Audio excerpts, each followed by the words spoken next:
சில சமயங்கள்ல நம்ம வீட்ல செய்யற காய்கறிகளை நம்ம சாப்பிட விரும்புறதில்ல, இல்லாட்டி அது நமக்கு பிடிக்காது.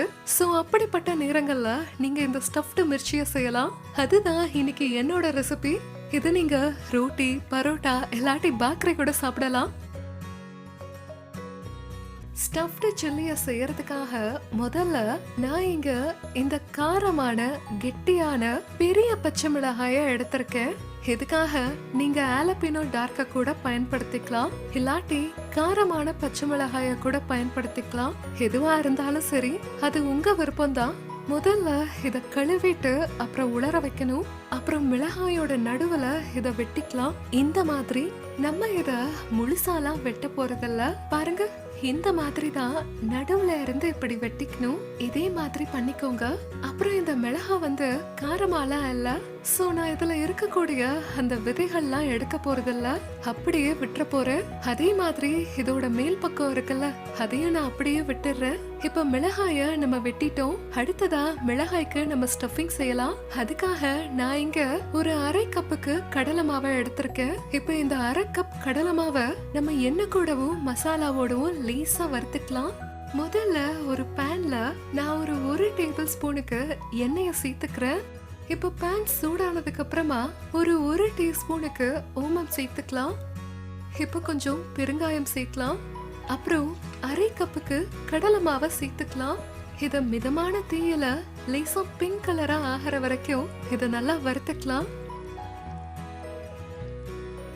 கடலை மாவு வறுபட ஆரம்பிச்ச உடனே அது லேசான ரெட் கலரா மாற ஆரம்பிச்சிரும்.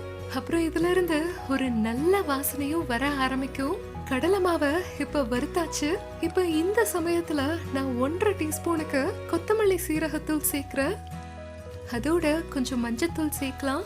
இப்ப எல்லாத்தையும் நல்லா கலக்கிக்கலாம். இப்ப இந்த கலவைய நம்ம ஒரு பவுலுக்கு மாத்திக்கலாம்.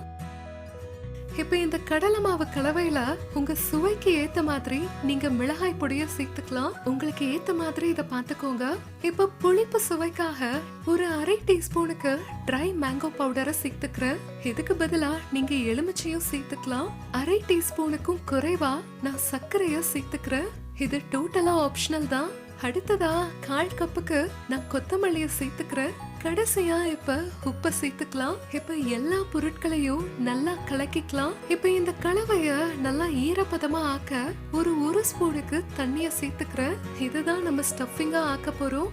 நீங்க இதுக்கு பதிலா எண்ணெய கூட சேர்த்துக்கலாம். இப்ப ஸ்டஃபிங் ரெடி ஆயிருச்சு. இது இப்ப நம்ம மிளகாயில ஸ்டஃப் பண்ணிக்கலாம்.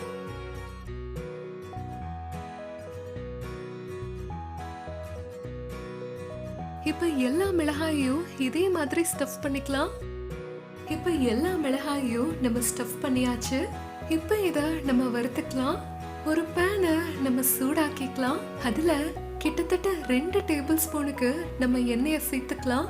எண்ணெய் சூடானதுக்கு அப்புறமா ஸ்டஃப் செஞ்ச இந்த மிளகாய இந்த எண்ணெயில சேர்த்துக்கலாம். இந்த மிளகாய் நல்லா மென்மையா மாறுற வரைக்கும் மிதமான தீயில மிளகாய வேக விட்டுலாம். இப்ப மிளகாய் எல்லா பக்கத்துலயும் சுத்தி விட்டுட்டு நல்லா வறுத்துக்கலாம். இத பாருங்க, மிளகாய் நல்லா வறுபட்டு இருக்கு. இத ரொம்ப நேரத்துக்குலாம் நம்ம வறுக்க மாட்டோம், இல்லாட்டி இது ரொம்ப மென்மையா ஆயிரும். இப்ப மிளகாய்க்கு மேல நம்ம மிச்சம் இருக்குல்ல இந்த ஸ்டஃபிங், இதையும் எடுத்து இப்படி தூவி விட்டுக்கலாம். சோ இதோட மேல் பக்கத்துல கூட ஒரு நல்ல கோட்டிங் கிடைக்கும். ரொம்ப சூடான ஸ்டஃப்டு மிர்ச்சி ரெடி ஆயிருச்சு. இது சீக்கிரமா பரிமாறிக்கலாம்.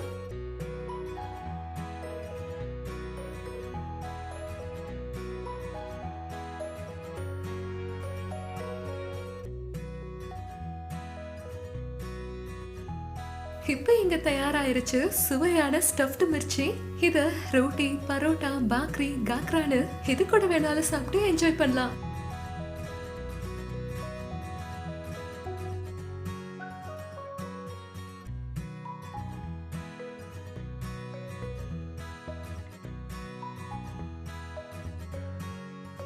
ரொம்ப சுவையா இருக்கு.